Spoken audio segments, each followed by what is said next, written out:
हाय. हा जो कट्ट्यावरचा आपण प्रेझेंटेशन बघितलं त्याच्यामध्ये 21 टायगर बघितले एका दिवसात, हा मोठेपणा नाही आहे. पण ते 21 टायगर बघताना त्याचा आनंद नक्कीच आला, विशेष नक्कीच आहे. पण ते 21 टायगर बघताना वाघांविषयी आणि जंगलांविषयी जे काय मला थोडंफार समजलं ते या प्रेझेंटेशनमध्ये मी सांगायचा प्रयत्न केला आहे. The focus is more about making people know about wildlife at large, conservation at large, आणि आपल्या जंगलाविषयी ज्या काय रिस्पॉन्सिबिलिटी त्या जास्ती समजणं महत्त्वाचं आहे. वाघ लाईक जंगलाचा ब्रँड अँबॅसेडर मीडियम किंवा प्लॅटफॉर्म म्हणून वापरलेला आहे. यात कुठेही मी 21 वाघ बघितले हा कौतुकाचा विषय नाही आहे. हेच मला या प्रेझेंटेशनच्या आधी सांगावं असं वाटतं. Thank you very much. फाउंडेशन यांच्या वतीने चालवण्यात येणाऱ्या साप्ताहिक कट्टा याच्यावर मी आपलं सर्वांचं स्वागत करतो. मी म्हणलं जसं की आपण शुक्रवारी मध्ये खूप अनफॉर्च्युनेटली गॅप पडली, आता मात्र प्रत्येक शुक्रवारी आपण वेगवेगळे विषय असे घेऊन लोकांसमोर येणार आहोत. आजची आजचा जो टॉपिक आहे तो फार इंटरेस्टिंग आहे. संजय देशपांडे आज आपल्याकडे आलेले आहेत. सर्वप्रथम आपण जोरदार टाळ्या त्यांचं खऱ्या अर्थाने वाईल्ड लाईफ कॉन्झर्वेशनसाठी जर का कोणी चांगल्या पद्धतीने सपोर्ट करत असेल तर त्याच्यामध्ये अत्यंत महत्त्वाचं नाव म्हणजे संजय दादाचं येतं. संजीवनी डेव्हलपर्स या नावाने बेसिकली त्याचं काम आहे. तो बिल्डर आहे, पण त्याचं काम पाहिल्यानंतर असं लक्षात येईल की बिल्डरपेक्षा इट इज मोर एनजीओ आणि कितीतरी सोशल काम हे वेगवेगळ्या प्लॅटफॉर्ममधनं दादाच्या माध्यमातून होत असतात. आपल्याला सर्वांना माहिती आहे की सगळ्या बिल्डर्सची एक असोसिएशन असते, त्याचं नाव आहे क्रेडाई आणि ती अपेक्स बॉडी आहे. तर क्रेडाईचं एन्व्हायरमेंटल सेल दादाकडे आहे. तर त्याच्यामुळे खूप ऍक्टिव्हिटीज वेगवेगळ्या जिथे जिथे वाईल्ड लाईफ एज्युकेशन असतं, वाईल्ड लाईफ कॉन्झर्वेशन असतं, तर तिथे सपोर्टेड बाय क्रेडाई अशी एक पार्टी नेहमी दिसत असते आणि त्याचं सगळं श्रेय जे आहे ते दादाला जातं. अत्यंत उत्तम फोटोग्राफर, उत्तम रायटर, त्याचे ब्लॉग्स पण तुम्ही जरूर वाचा. प्रत्येक ठिकाणी कुठे जाऊन आलं तर त्या एरियामध्ये काय काय पाहिलं, काय काय प्रॉब्लेम्स आहेत, काय काय सोल्युशन्स आहेत. बऱ्याच वेळा असं असतं की एखाद्या जंगलात जाऊन आल्यानंतर आपण फक्त प्रॉब्लेम्स दाखवत असतो, पण दादाचे एक खास आहे की नुसते प्रॉब्लेम दाखवत नाही, त्याच्यावरचं काय सोल्युशन आहे आणि सोल्युशनसाठी कोण हेल्प करू शकतं. तर एक सोल्युशन सहित बेसिकली तो प्रॉब्लेम दाखवला जातो. Words of a wild life नावाचं एक अत्यंत सुंदर पुस्तक त्याच्या पूर्ण या जर्नीवरती त्यांनी लिहिलेलं आहे, जे आपल्याकडे पण विकायला अवेलेबल आहे. मुळात मी म्हटलं तसं तो सिव्हिल इंजिनियर आहे आणि असंख्य वेगवेगळ्या ऑर्गनायझेशनचा कणा म्हणजे संजय दादा आहे. म्हणजे इव्हन नेचर वॉकचे कुठलेही जर का तुम्ही वाईल्ड लाईफ एज्युकेशन प्रोग्राम्स पाहिले तर नेहमी दादाचा फेस इथे असतोच. तसं मी म्हणजे फक्त नेचर वॉक नाही तर असंख्य वेगवेगळ्या एनजीओज आहेत, फक्त पुण्यात नाही, फक्त महाराष्ट्रात नाही, तर वेगवेगळ्या राज्यांमध्ये पण जर का कोणाला हेल्प पाहिजे असेल तर दादा नेहमी एक सपोर्टिंग हँड म्हणून त्याची हेल्प मिळत असते. त्याचे खासियत सांगतो की दरवेळेला एखादं कम्प्लिशन झालं, तुम्हाला माहिती हँडिंग ओव्हर सेरेमनी असते, तर त्या हँडिंग ओव्हर सेरेमनीमध्ये नुसते किल्ले दिले जात नाहीत, तर कुठेतरी बर्ड फीडर दिला जातो, कुठेतरी एक आर्टिफिशियल नेस्ट बॉक्स दिला जातो आणि सगळं झाल्यानंतर दुसऱ्या दिवशी नॉर्मली बिल्डर्स कुठेतरी कम्प्लीट झालं म्हणून वेगवेगळ्या लक्झरियस ठिकाणी जात असतात, पण दादा मात्र जिथे मोबाईलची रेंज पण येणार अशा जंगलांमध्ये नेहमी वावरत असतो. असा अत्यंत ग्रीन हार्टेड वाईल्ड लाईफ आपल्यामध्ये आहे. मी आपल्या सर्वांतर्फे मंजुश्री ताईंना विनंती करतो की आपण श्रीफळ देऊन त्याचे स्वागत करावे.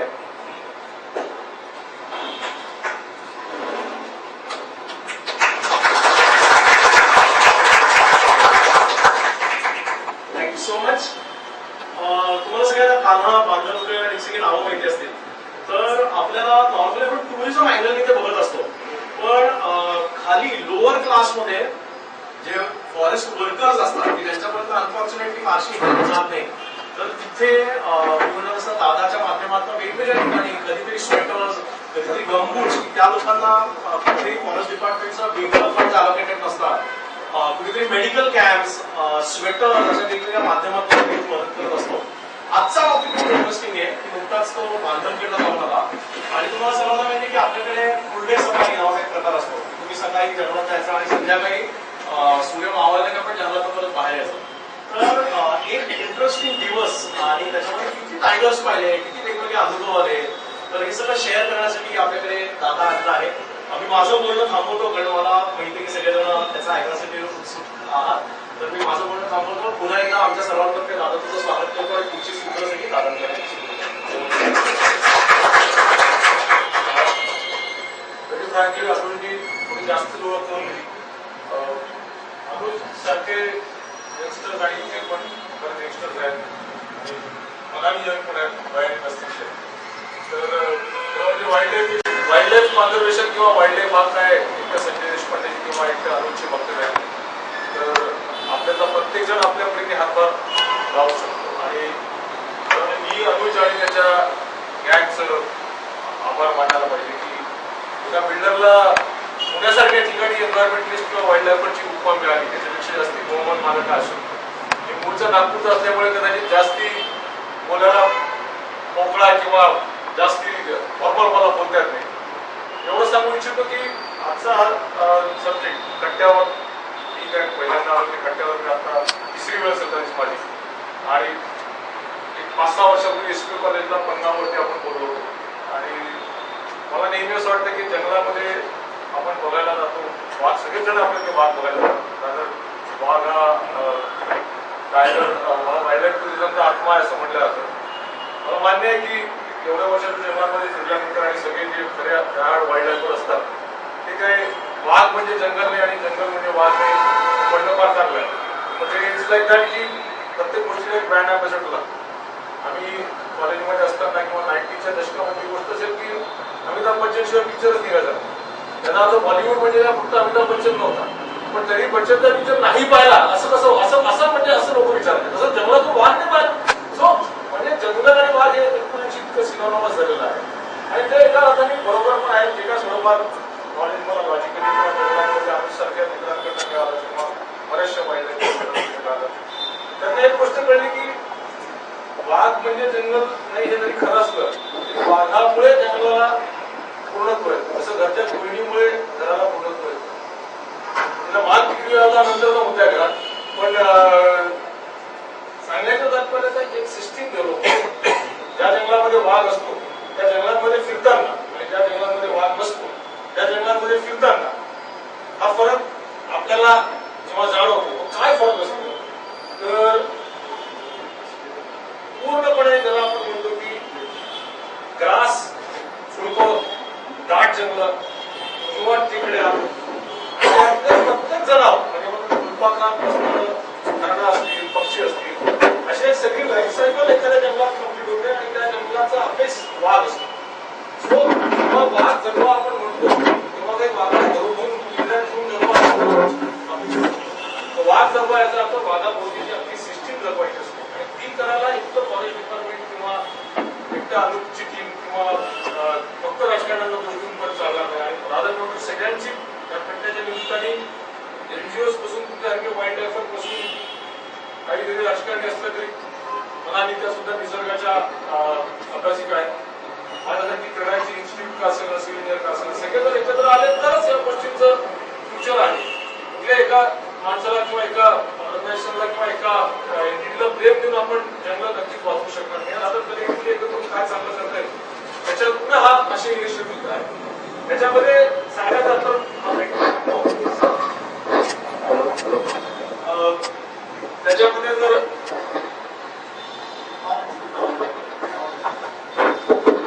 त्याच्यामध्ये जर आपण बघितलं तर मी बरेच वर्ष जंगलामध्ये फिरतोय. आपल्यातल्या बऱ्याच लोकांनी वाघ बघितले असतील.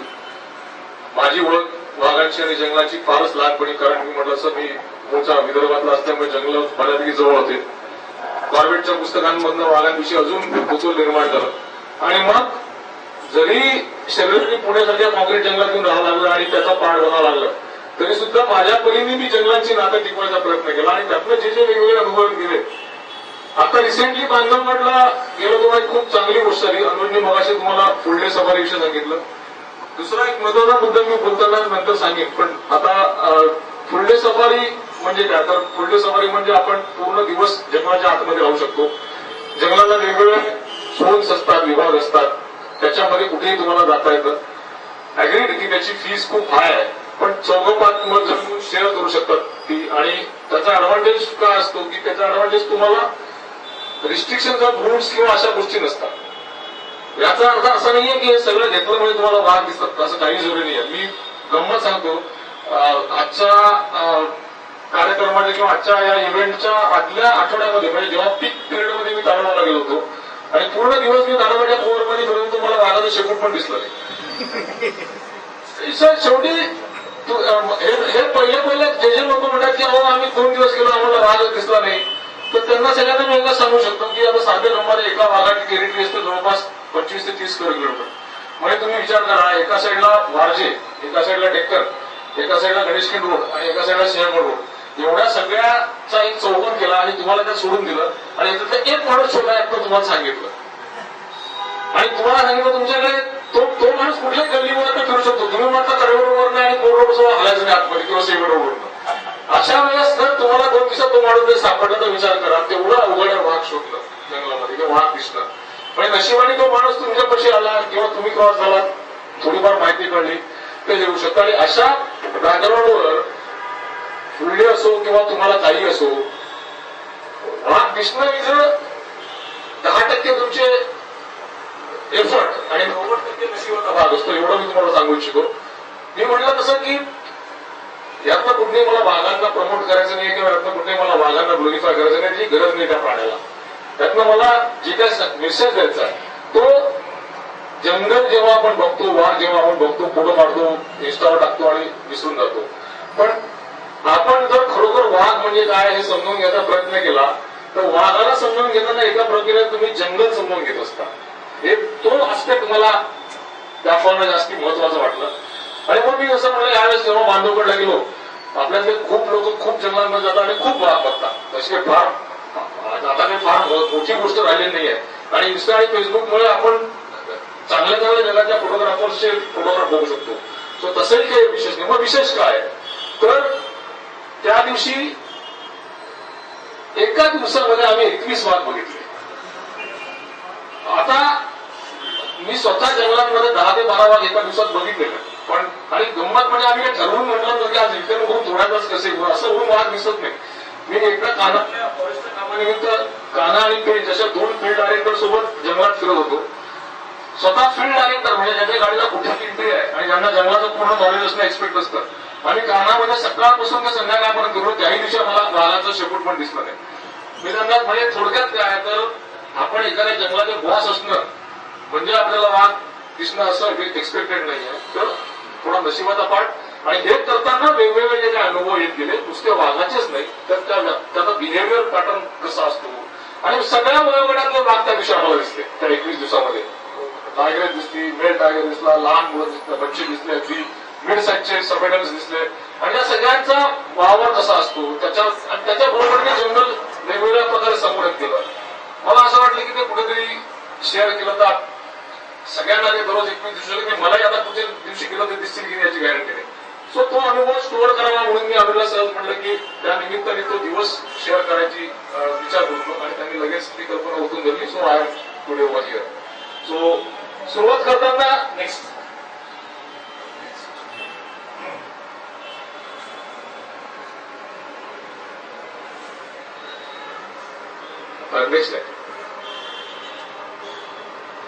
तर थोडीशी बॅकग्राऊंड बांधवगडविषयी, याच्यात काही फार मोठं नाहीये. बांधवगड आतापर्यंत तुम्हाला कल्पना असेल मध्य प्रदेशामध्ये थोड्याशा उत्तर प्रदेशच्या साईडला आणि छत्तीसगडच्या साईडला हे जंगल झालं वरच्या भागामध्ये.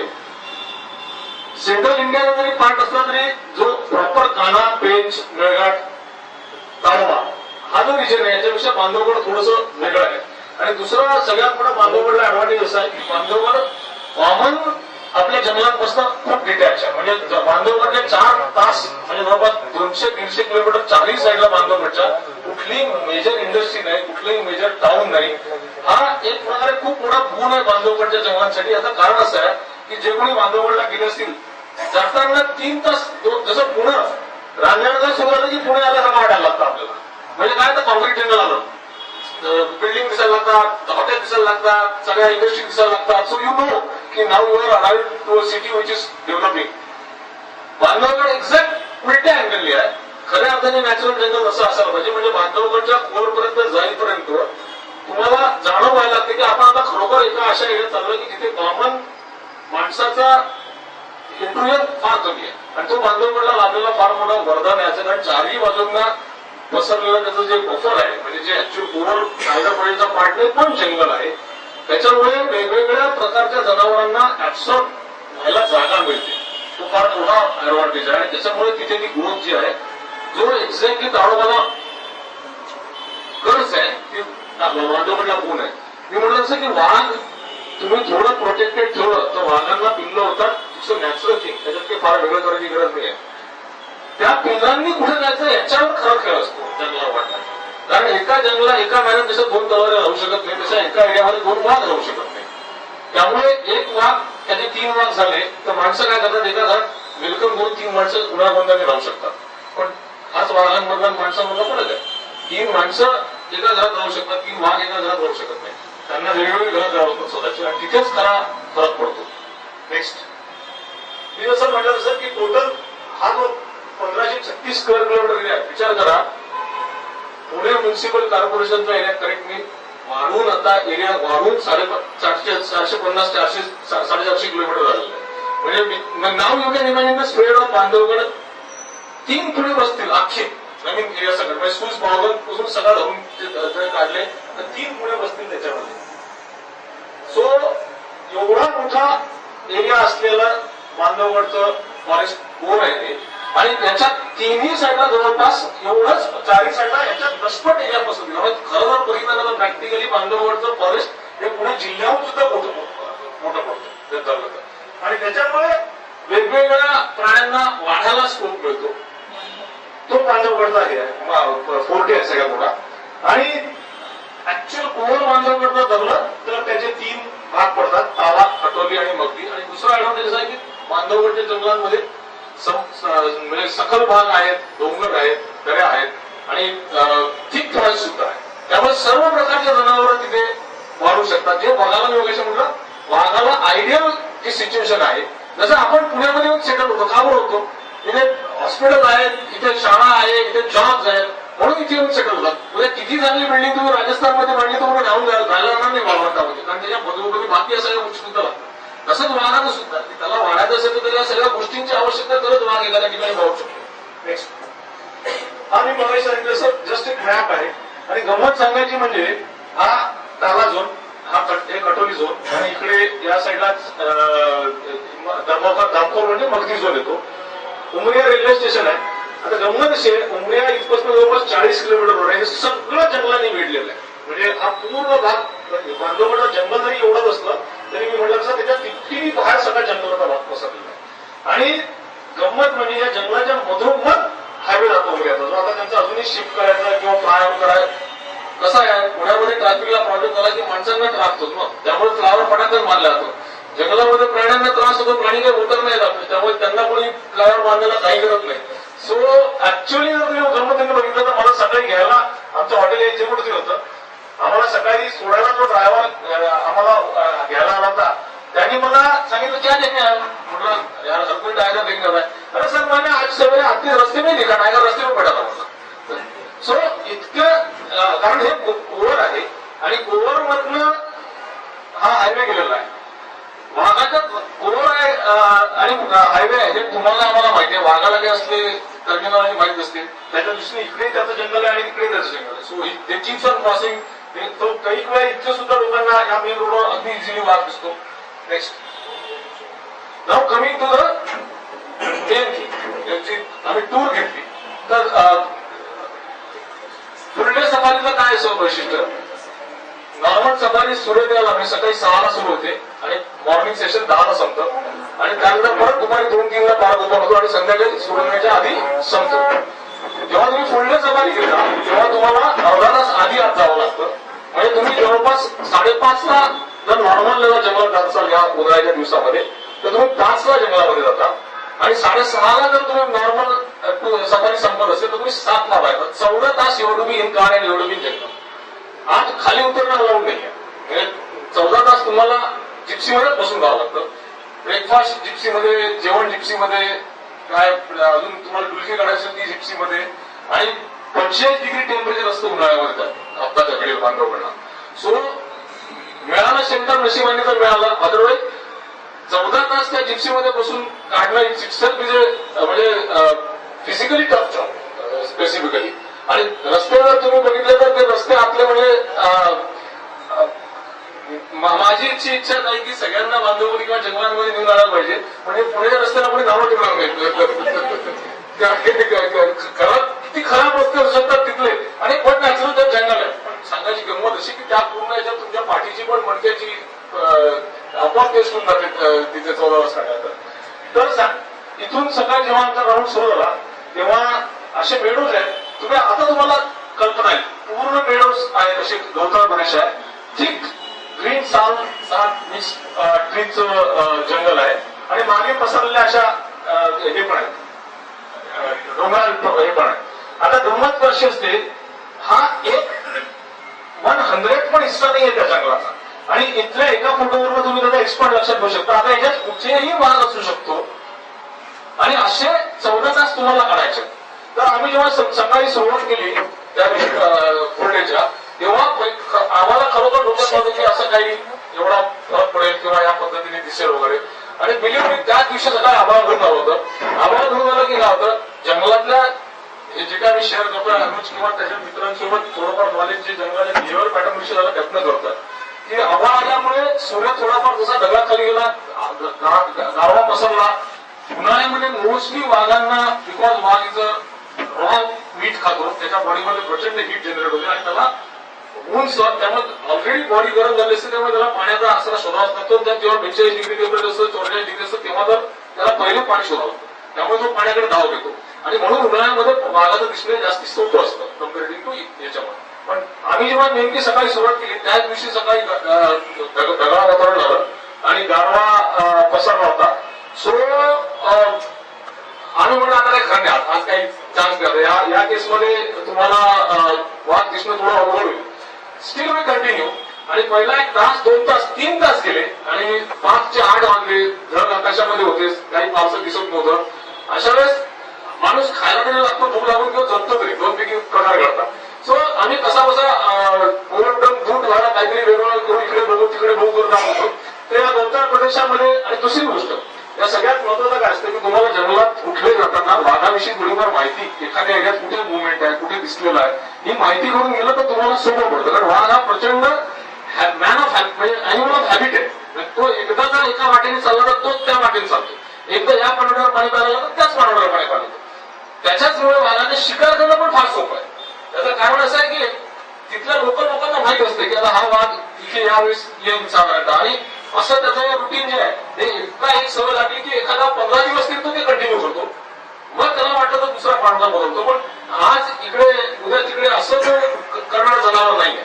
त्याच्यामुळे आम्ही आधी माहिती घेतली होती तिथल्या गाईड लोकांना विचारून कुठल्या एरियात जास्ती दिसतात किंवा कुठे मुवमेंट दिसली होती. तर त्यांनी आम्हाला सांगितलं की हा एक राजभरा मैदान म्हणून मैदान आहे. आणि दुसरं म्हणजे फॉरेस्ट डिपार्टमेंटच्या हत्ती सुद्धा पेट्रोलिंग करतील. असं तुम्ही आता बघू शकता, या पूर्ण बॅकग्राऊंडला एक छोटा हत्ती, म्हणजे हत्ती मोठा आहे पण किती छोटा दिसतो म्हणजे तुम्हाला एक्सपर्टला कल्पना आहे. नेक्स्ट. सो त्यांनी सांगितलं की इथे वाघ दिसलेला आहे आणि ते फॉरेस्ट डिपार्टमेंटचे लोक पण त्याला ट्रॅक करत होते. आता तुम्ही समजताय हा मुद्दा मी झूम केलेली मोठी लेन्स वापरून तुम्ही वाघाला कुठेही ट्रॅक करून त्याचे चांगले फोटो काढू शकता. पण ऑस्ट्रेलिया मला स्वतःला असं वाटतं, अनुशुद्ध आहे करेल की इट्स लाईक तुम्ही टेलिफोटो वापरून चंद्राचा फोटो काढायचा, चंद्र हातापाशी दाखवायचा, ती मजा नाही ना. आकाशात मोकळ्या चंद्र बघण्याची जी मजा आहे ती वेगळी मजा आहे. तशाच पद्धतीने काही वेळेस असं वाटतं की आता हे पूर्ण गवत आहे आणि तिथनं तो आम्हाला काय होतो साहेब तो मला वाघ दिसतो. पहिल्या 15 मिनिटात मला गवतच दिसत नसेल. सो त्यानंतर मग त्यांनी वेगवेगळी लोकेटेड, आणि मग मी जेव्हा नीट बघितलं तेव्हा कामापुरात झालेली वाघाची फॅमिली इथून म्हणलं चला आजच्या दिवसाची सुरुवात झाली, 3 तासाची चालत होईना. आणि मग इथे एक ती स्पॉटी म्हणून टायगर्स होती आणि तिथे सबमिटेड क्लब होते. आता वाघ जनरली पिल्लर हा पण एक फार इंटरेस्टिंग मुद्दा आहे की वाघीण जेव्हा पिल्लांसोबत असते तेव्हा तिचा बिहेवियर आणि जेव्हा पिल्लांसोबत नसते तेव्हा तिचं बिहेवियर हे खरोखर बघण्यास लागेल. आणि कशा पद्धतीने पिल्लं वाढत जाताना त्यांना ती वेगवेगळ्या प्रकारे ग्रूम करते. हे जे पिल्लं होते साधारणतः 1-1.5 वर्षाचे होते आणि म्हणलं तर आईची गरज असते आणि म्हणलं तर ते स्वतःला केपेबल झालेले असतात. अशा आपले टीनेज मुलं असतात तशा टाईपचे ते होते. म्हणजे जेव्हा घरी येतात पण पूर्ण वाघ असतात त्या टाईपमध्ये. सो त्यांना जनरली जेव्हा लहान असतात पिल्लं तेव्हा ते पूर्ण वेळ मागणीच्या अवतीभोवती असतात. इथे म्हणजे हे एक पिल्लू जर दिसलं, कारण आमच्या गाडीने ड्रायव्हरने सांगितलं की सर हे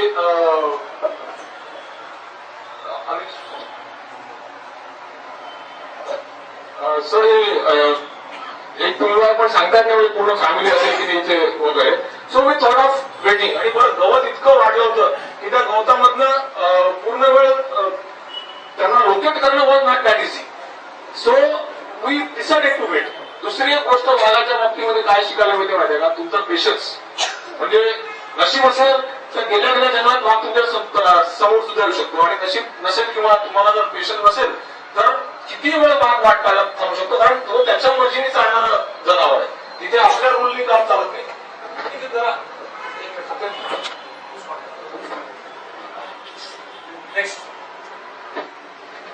आणि असं आम्ही म्हणायला आणि तिथनं बाहेर बाहेर आला म्हणजे त्या गवतात एकाच गाठ पडली. आता अजूनही नाही बघू शकता या पूर्ण नशीब कसं असतं गमत बघा. या पूर्ण वेळ मगाशी ते पिल्लू इथे कुठेतरी बसलं होतं आणि ही वाघीण इथे मागे बसली होती. पूर्ण वेळ जोपर्यंत ती त्या गवतामधून आम्हाला मागे जोपर्यंत ती हालचाल करत नाही तोपर्यंत आपल्याला दिसणं शक्य नाही. मग इथला जर पेशन्स देईल. आम्ही इथे जवळपास एक 1.25 तास दीड तास सांभाळलो. 9:15 वाजले होते आणि अचानक वाघीण कुठून बाहेर आली आणि नशिबाने ती बरोबर या सगळ्यामध्ये कुठेही जाऊ शकली असती ती बांधावर चालत गेली, कारण तिला तिची सवय असेल. आणि त्यामुळे we could clearly not only see her, we could get some good snaps also. Next. आणि दुसरं तिचं पिल्लू बाजूच्या आहे काय जमलं मी मुद्दामून नंतर वाघांचे चांगले फोटोग्राफ म्हणजे ज्याला आपण वाघ म्हणतो तसे फोटोग्राफ पण आहे. मी मुद्दामून हे फोटोग्राफ यायचं याने की माझ्या दृष्टीने जास्त इम्पॉर्टंट आहे.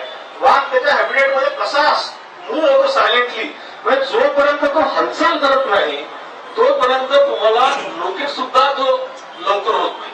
मग तो आणि त्या क्षणाला तुम्ही कुठे उभे राहता. जंगलामध्ये आपण जेव्हा म्हणतो ना की वाघ मला दिसला नाही, पण मोस्ट ऑफ द टाइम 25-30 वेळा आपण वाघाने तुम्हाला बघितलेलं असतं. सो आपल्याला हे पण थोडं नॉलेज पाहिजे. चांगला गाईड मिळणं सुद्धा नशिबाचा आहे किंवा आपली जबाबदारी आहे. आणि अदरवाईज आपल्याला सुद्धा माहिती पाहिजे, कारण आता हा जो आहे याच्या एक 15 फूट आम्ही पुढे मारत असतो ना तर आम्हाला वाघ दिसला असता, कारण आम्हाला मध्ये खड्डा आला असता. सो एखाद्या ठिकाणी उभं राहताना सुद्धा वाघाला जर तुम्हाला बघायचं असेल तर कशा पद्धतीने त्याला तुम्हाला बघता येईल हे जजमेंट घेऊन गाडी पुढे मागे करणं आणि योग्य ठिकाणी उभं राहणं. सी आपण मोस्ट ऑफ द लोक मी जंगलात बघितलेले आहेत ते गाडीत असे उभे राहतात की वाघ आपल्यासमोर येऊन आपला फोटोशूट करा माझं असं म्हणणार नाही. असं होत नाही. नाही तर मग ड्रायव्हरला आणि गाईडला करतो अरे काय त्यांना दिसला आम्हाला नाही दिसला. ठरवून ना की याला या टीव्हीला दिसणार आहे त्याला नाही दिसणार असं काही करत नाही. तर आपल्याला थोडीफार आपण पण एफर्ट घ्यायला पाहिजे. या अँगलने मी या गोष्टी समजावून सांगतो. म्हणजे गाडी कुठे उभी करायची, गाडी कशी पुढे मागे करायची, काय अँगलनी वाघाची मुवमेंट असू शकते ती ट्रॅक करायची, ह्या सगळ्या गोष्टी यातनं आपण शिकतो. नेक्स्ट. आणि मी म्हटलं असं त्यानंतर मागणं तिसरं पिल्लू पण आलं आणि ते त्या याच्याकडे गेलं. म्हणजे थोडक्यात कसं होतं की जरी ते पिल्लू 1.5-2 वर्षाचे होते तर त्या मुवमेंटला आम्हाला गवतात ते सगळे एकत्र मिळाले. ठीक आहे लांब होते पण आपल्याला एकमेकांशी त्यांचं कोऑर्डिनेशन कसं असतं. आणि ही गैरसमजूत आहे की वाघ जंगलात कायम डरकाळा पडत फिरत असतो. वाघ म्हणजे घराचा बाप नाहीये ती कायम घरात डरकाळा पडेल. उलट आहे की वाघाच्या डरकाळा फार कमी लोकांना ऐकू येतात. त्याचं कारण वाघाने जर स्वतःचं अस्तित्व जाणवून दिलं तर वाघाला शिकार करणं मुश्किल आहे. म्हणजे बऱ्याच लोकांना वाटतं वाघ काय कळेल की कुठे डरकाळ पडून रोडेल काहीतरी आवाज करेल. वाघ कधीही गरज पडल्याशिवाय आपलं अस्तित्व जंगलात जाणवू देत नाही. हे आता बघायला म्हणजे 4 वाघ आमच्यापासून 100 फुटावर होते. आम्हाला जोपर्यंत हल्ल्याने जोपर्यंत कळलं नाही की ते वाघ तिथे. त्याचं कारण basically that animal moves like.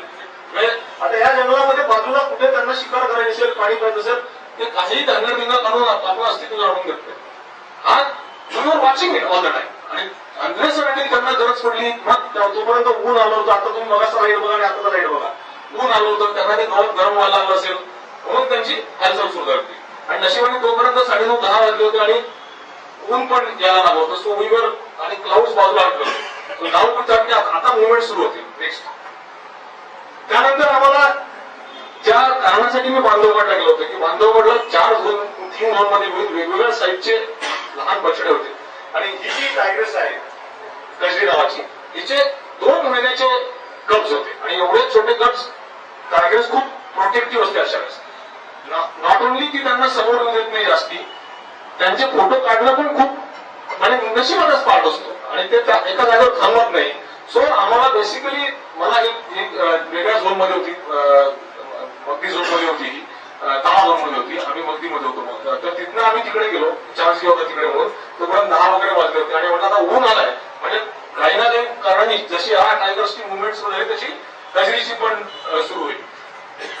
So आता गंमत बघा, आम्ही तिथे गेलो, ऑलरेडी 1-2 दिवशी होता, त्यांनी आम्हाला सांगितलं की टायगर्स आहे इथे, पण आम्ही 2-3 तास झाले थांबलो, ती अजून दिसत नाहीये. पण एका दिवशीने तिला घेऊन त्या रेस्ट करताना या गाडीत बघितलं होती आणि आम्ही रस्त्यावर थांबून राहिलो. 1 तास काही मुवमेंट झाले नाही. 1 तास सगळं जंगल शांत. त्याच्यात ते करताना म्हणजे वेगवेगळे अनुभव वेगळे पण येतात. म्हणजे वाघाच्या साठी वेट करताना तुम्हाला आजूबाजूला पण खूप गोष्टी त्यावेळेस बघता येतात.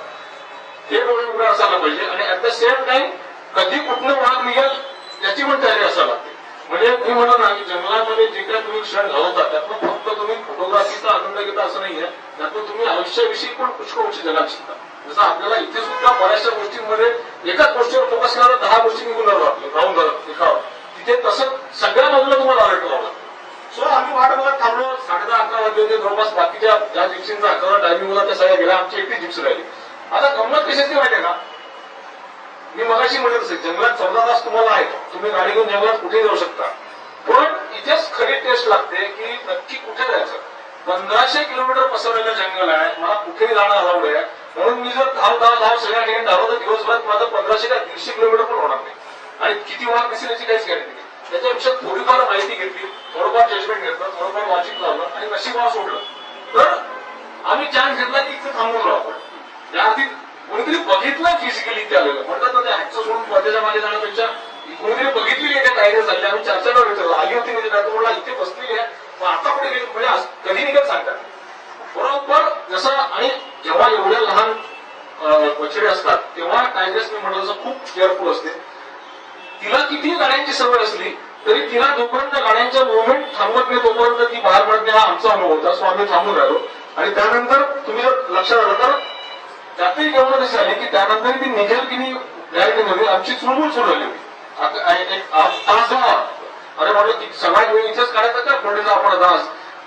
गमतीने कसं झालं त्याच वेळेस एक हरिण पाणी प्यायला आला, याच्या मागे थोडं पाणी होतं, एक हरिण पलीकडनं पाणी प्यायला होतं. आलं म्हटलं चला जे काम आपल्याला करता येत नाही, आपल्याला खाली येऊन घेत आणि मूठ म्हणता येत नाही तिला, पण हरिण नक्की काम करायला लागलं.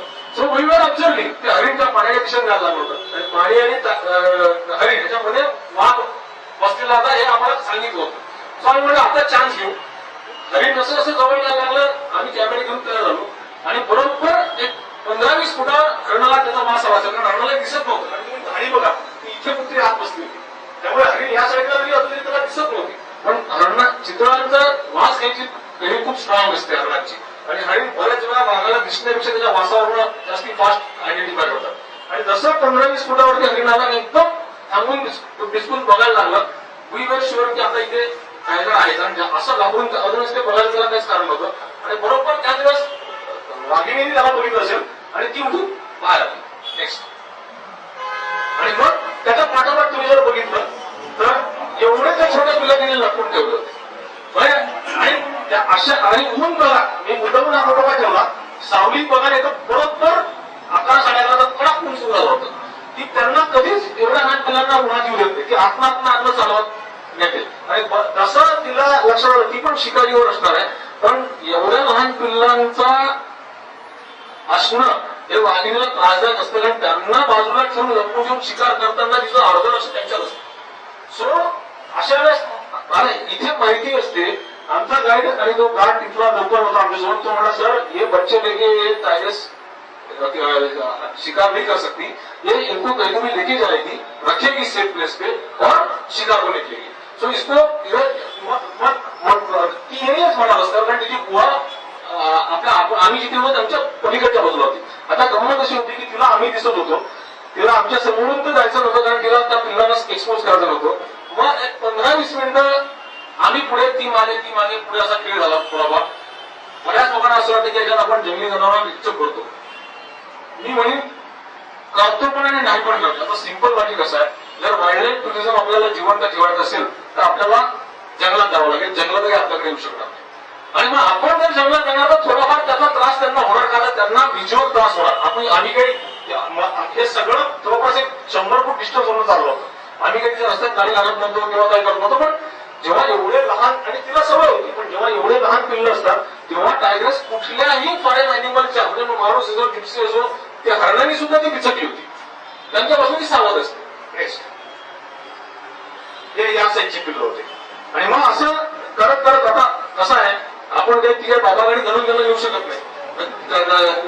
तोही एक दुसरा गमत असतो की 3 पिल्लं, एक पिल्लू इकडे धावतोय, एक पिल्लू तिकडे धावतोय, आणि त्यांना गाईड करत. आणि परत मी म्हणून सर एवढं सगळं करत असताना ती चल बाहेर होत, आपल्याला असं ओळख नाही. एवढं होऊन सुद्धा वाघिणीच्या अंगात तोंडातला आवाज निघत नव्हता. ती फक्त नजरेने किंवा जास्तीत जास्त शीळ घातल्यासारखा आवाज करते आणि त्यांना पिल्लाला गाईड करते. कारण पण तिने दरकारी फोडून त्यांना आवाज दिला तर इतर प्राण्यांना कळेल इथे वाघ आहे, त्याला छोटे पिल्ल आहे, जे हार्मफुल असू शकतात त्यांच्या पिल्लांच्या दृष्टीने सुद्धा. कारण वाघालाही शत्रू असतात जंगलामध्ये, लेपर्ड्स असतात, स्मॉल बेअर्स असतात, वाईल्ड डॉग असतात, हे एवढे पिल्ल मारतात वाघाचे छोटे असतात. नेक्स्ट, आणि मी म्हणलं सेफ पिल्लू बरोबर ती त्यांना स्वतःच्या पायापाशी ठेवून आणि पूर्ण वेळ तिला आधी दिसत होती. तुम्ही जर अँगल बघितला, she was clearly looking at our camera की आम्ही काय करतोय, त्याच्यावरून ती ठरवत होती की त्यांना कसा करायचं. नेक्स्ट, आणि मग शेवटी आम्ही पाहिजे तसे फोटो काढले. नेक्स्ट, हा असा इतक्या म्हणजे ती मूव होताना इतकी ग्रेसफुल असते ना. म्हणजे मी इथून मी म्हटलं सर की काही काही फ्रेम्स जे असतात ना आपल्याला, त्या म्हणलं तर नुसतं वाघ आहे. पण दुसऱ्या झोन मध्ये सगळ्यात इंटरेस्टिंग किस्सा झाला की दुसऱ्या झोन मध्ये पण जनरली वाघ, जो मेल वाघ आहे तो पिल्लांसोबत आणि पिल्लं झाल्यावर जास्ती वेळ सोबत नसतो. टायग्रेसची एकट्याची जबाबदारी असते. जसं तुम्ही मगाशी बघितलं इथे ती टायग्रेस एकटीच त्या पिल्लांची काळजी घेत होती. पण इथे एक रेअर केस आम्हाला सांगितलं होतं की एक मेल टायगर आहे, तो त्याचे 4 पिल्लं आणि फिमेल यांना अजूनही सपोर्ट करतो आणि त्यांच्यासोबत राहतोय आणि दिसतोय. So which is a rare case. तर आम्ही तो चान्स घ्यायला गेलो.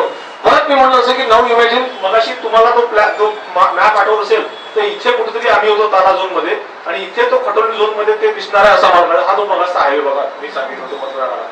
गंमत अशी की आम्हाला ते लोकेशन जनरली वाघ, मी म्हणलं असं की ऊन आता त्यानंतर 12:30-1 वाजले होते, कडक ऊन झालं होतं. So we were very sure की आता या टाइमला जर दिसले तर कुठेतरी पाण्यावरच दिसतील.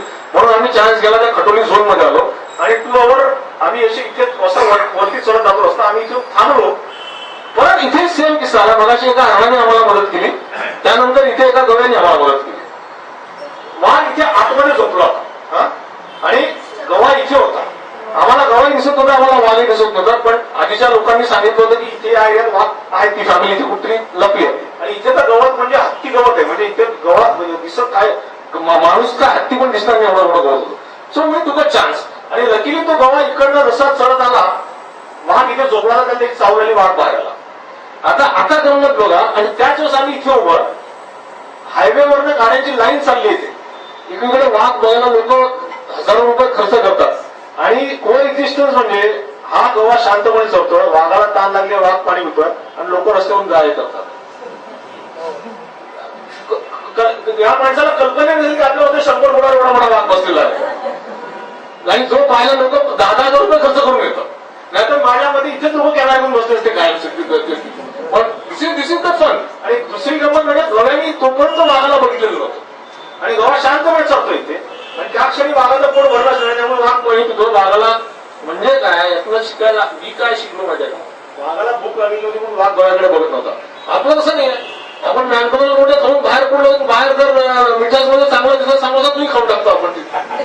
सो हे गव्याला माहितीये, गव्याला वाघाचा वास आला असणार आहे, त्यांची नाक खाण्याची स्ट्रॉंग असतं, पण त्याला माहिती आहे की त्याचं पोट भरलेलं आहे आणि आत्ता काही तो आपल्याला हल्ला करायच्या भानगडीत पडणार नाही. कारण चला दिसला गाव म्हणून खाल्ला असं नाही त्यांच्यामध्ये चालत. हे आम्ही आता शिकलो. This is whatever. And then we thought of waiting की जर हा आहे म्हणजे आता अर्थ अजून बाकी परिवार असणार. नेक्स्ट, आणि त्यानंतर फॉर अस इमिजिएट गंमत अशी झाली की त्या गव्याच्या चावलीमुळे सगळी फॅमिली डिस्टर्ब झाली. ते सगळे या इकडच्या जंगलामध्ये झोपले होते शांतपणे, पण तो गव्हा आजूबाजूला फिरतोय म्हणल्यावर ते रिस्क नको, कारण तो मेल मोठा बायसन होता आणि ते अख्खी फॅमिली जागी झाली आणि 10-15 मिनिटांमध्ये सगळेच्या सगळे बाहेर आले. आणि हा जर तुम्ही जर गंमत बघितली, हा तो मगाचा मेल टायगर आहे आणि त्याचे छोटे बछडे आणि female tiger. This was very rare site की अख्खी फॅमिली एकत्र मिळणार. नेक्स्ट. आणि आता तुम्ही बघा, परत गाड्या चांगल्याच होत्या, मस्त तुम्ही सगळं बघतायत तिकडे गाड्या. आपण वाघ बघायला जातो, इथे वाघच तुम्हाला बघतात आहेत आणि आपल्याला कळत पण नाही की एवढ्या जवळ एवढं सगळं वाईल्ड लाईफ एक्झिस्ट आहे आपल्याला. नेक्स्ट. हे असे मग त्यानंतर बराच वेळ ते खेळत होते आसपास. नेक्स्ट. आणि मी म्हटलं असं की त्यानंतर ते रिलॅक्स होते आणि त्या पिल्लाला दिसत होतं आम्ही, यांचं आमच्याकडे लक्ष नव्हतं, पण पिल्लू जनरली क्युरियस असतात, सो इट वॉज वॉचिंग. आणि त्यानंतर खूप छान इन्सिडेंट घडला. नेक्स्ट.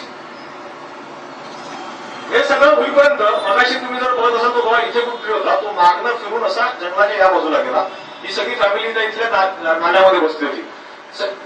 ऑब्व्हियसली ते भोकेलेले नव्हते किंवा त्यामध्ये त्या गव्याच्या मागे लागले. गव्हा मेल गव्हा जवळपास 1 टन वजनाचा असतो आणि अनलेस अंटील अतिशय ताकदवान वाघ आहे किंवा अतिशय भुकेला आहे, वाघ त्याच्या गव्यावर अटॅक करत नाही आणि इक्वली मार बसण्याचा चान्स असतो तिथे. हे सगळं फॅमिली डिस्टर्ब झाली होती, तिथे जाऊन बसली त्या गव्यामुळे. या पिल्लाला राग असावा असं मला जजमेंट आहे, कारण यांनी ठरवलं त्या गव्याला त्रास शिकवतो आणि एकटाच पिल्लू उठला आणि तिसवा जस्ट आता आम्ही निघणार तेवढ्यात तो गाडी म्हणला, सर एक बछडा गव्हाची पिचला आहे म्हणून आम्ही थांबलो काय करतो बघायला. सो ही सगळी फॅमिली इथे बसली आहे आणि एक पिल्लू इकडे गव्हा गेला, त्याच्या मागे निघाला. नेक्स्ट. हे बघ, हे पिल्लू आता गव्हा. म्हणजे मी म्हणतो ना, वाघासारखा ऍटिट्यूड असणं याला म्हणत असेल कदाचित की आपला साईज काय, आपण कोणावर धावून जातोय. आणि गव्हाला काही लक्ष नव्हतं कारण इतकं छोटं पिल्लू होतं आणि स्लोली अगदी जसं एखादा मोठा वाघ शिकार करतो त्याचा साईज एखादा लॅब्राडॉरच्या पिल्ला इतका पण नाहीये आणि गव्हा फुल्ली ग्रोन होता वाटतं. सो आम्ही कंटिन्यू करत होतो. पहिला आम्हाला वाटलं काय टाइमपास आहे, पण जेव्हा तो सिरियसली जवळ यायला लागला तेव्हा मुलीवर वरीड, कारण ते जर जास्ती जवळ येतो तर गव्हाच्या एका धडक्यात म्हणायचं पिल्लू तिथे. पण नशिबाने जसं 10-15 फूट अंतर राहिलं, गव्यानी पण बघितलं असेल पिल्लू टाइमपास करताय, गव्याने फुटकार टाकतात. अशा वेळेस बेल पासून फुटकार टाकतात, असे करून आवाज काढतात. तसाच आवाज काढला त्यांनी तर तो पळाला. दिस वॉज सो इंटरेस्टिंग. आम्ही म्हणलो ना की जंगलामध्ये तुम्ही कितीही वर्ष घालवलेले असले तरी कधी जंगल तुमच्यासमोर काय पांढरा बॉक्स ओपन करेल सांगता येत नाही. नेक्स्ट. आणि तू म्हणलं सर त्यांनी पण काढला म्हणजे आपलं बघ, पण मी म्हटलं सर की त्या दिवशी ते पिल्लू त्याच्या आयुष्यातला खरा धडा शिकलो असेल की आपल्या साईज बघून दुश्मनी घ्यावी एक, आणि दुसरं म्हणजे आपल्यापेक्षा मोठ्या दुश्मनाला अंगावर कधी घडवून घ्यायचं नसतं. सो आय थिंक राजकारणातला पण तो फार मोठा धडा आहे.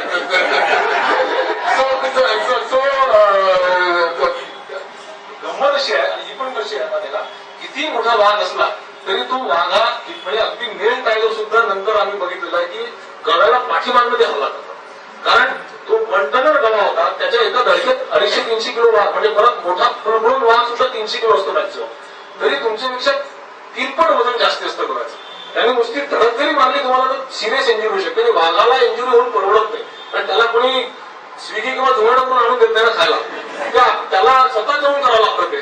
आणि 2 दिवस जरी वाघ आउट ऑफ ऍक्शन गेला तरी भुकेने मरू शकतो. So Wagh is very careful राहील शिकार करताना सुद्धा. या सगळ्या गोष्टी आपल्याला त्या फार लवकर कळल्या असतील त्या दिवशी.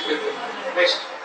आणि त्यानंतर मग आम्ही जेव्हा पुढे सरकलो, जसं मी म्हटलं जसं की म्हटलं आता ऑलरेडी 3-3:30 वाजले होते आणि देन कधी कधी असं असतं ना की जंगलामध्ये फिरताना तुम्हाला काय सवय होते. म्हणजे मी म्हटलं की I will appeal to all of us not just to go by तुमचा गाईड किंवा ड्रायव्हर काय सांगतो तेच न बघता आपण सुद्धा जंगलामध्ये स्कॅनिंग करणं शिकायला पाहिजे नजरेने.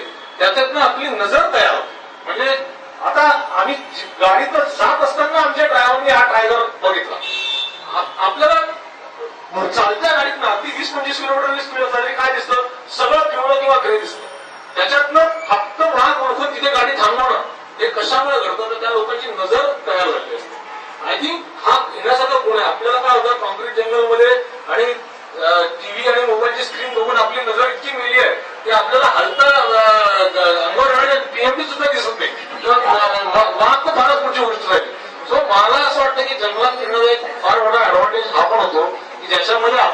आपले सेन्सेस खूप शार्प होतात. आणि या अँगलनी पण आपण गाडीमध्ये किंवा जंगलामध्ये बघितलं पाहिजे की कॉमाफ्लॅट झालेल्या मध्ये वेगवेगळे ऑब्जेक्ट कसे काय करतात. आणि त्याचं बिलीव्ह मी स्वतः जंगलांमध्ये फिरतो, या सगळ्या गोष्टीचा उपयोग मला माझ्या कामात सुद्धा होतो. 100 ड्रॉइंग वरती लाईन्स मारलेल्या असतात, त्यातली चुकीची लाईन कुठली हे तेवढ्या फास्ट तुम्हाला बघायची सवय लागते, का तर डोळे शार्प झाले असतात. अदरवाईज आपले डोळे ग्लोईंग स्क्रीन बघून बघून फार बधीर झालेले असतात. सो या गोष्टींचा ऍडव्हान्टेज सुद्धा होतो. नंतर वेगळा वास ओळखता येणार की एखादं जनावर मारून ठेवलंय म्हणजे किल केलेलं आहे, तर ते दोन या उन्हाळ्यामध्ये काय होतं की काल मारलेला हरिण त्याचा वास सडायला लागतो 45 डिग्रीला, त्याचा वास बदलतो. आणि एक झुळूक आली तरी तुम्हाला तो वास जर फरक कळला तर कळतं इथे जर किरा इथे कुठली कार्निवर जनावर पण असेल. अनदर थिंग इथे वेगवेगळ्या फुलांचा वास घेता येतो, वेगवेगळ्या जंगलांमध्ये सेगमेंटमध्ये कुठले झाड आहेत त्याचा वास घेता येतो. सगळ्यात मेन म्हणजे आवाज ऐकायला शिकतो माणूस जंगलामध्ये, कारण जंगलामध्ये प्रत्येक जनावर वेगळा आवाज काढतात, प्रत्येक सिच्युएशन मध्ये वेगळा आवाज काढतात. तो आवाजातला फरक ओळखायची कॅपॅसिटी आपल्या कानांना असली पाहिजे. परत मी म्हटलं जसं की या सगळ्यांचा उपयोग कुठेतरी आपल्याला शहरात पण होतो, त्याचं कारण आपले सेन्सेस शार्प होतात, सगळे सेन्सेस जे आपण डे टू डे लाईफ मध्ये कधी वापरत असतो. मी म्हणून त्यानंतर आम्ही हा वाज बघितला, तो पाण्यातला उठणार बघा. आमच्या गाडीने आधी सांगितलं की सर हे जो बर्डा है ये अभी 2 घंटे उठने वाला नहीं, इसने जस्ट खाना खाया है, त्यांनी किल केला असणार आहे. आणि आता एवढं खाऊन झाल्यानंतर हा टायगर काही 2-3 तास उठणार आहे, तो किती वेळ फोटो काढत बसला तरी हा असेच फोटो येतील तुमचे. सो आम्ही 10-15 मिनिटं ते ऑब्झर्व केलं आणि सिरियसली त्यावेळेस तो जे खाऊन बसला होता, all the moment you are doing is एकदा मानवर करून बघायचा, मग खाली बघायचा. त्याच्या सिच्युएशन मध्ये फरक नाही, आमच्या सिच्युएशन मध्ये फरक नाही.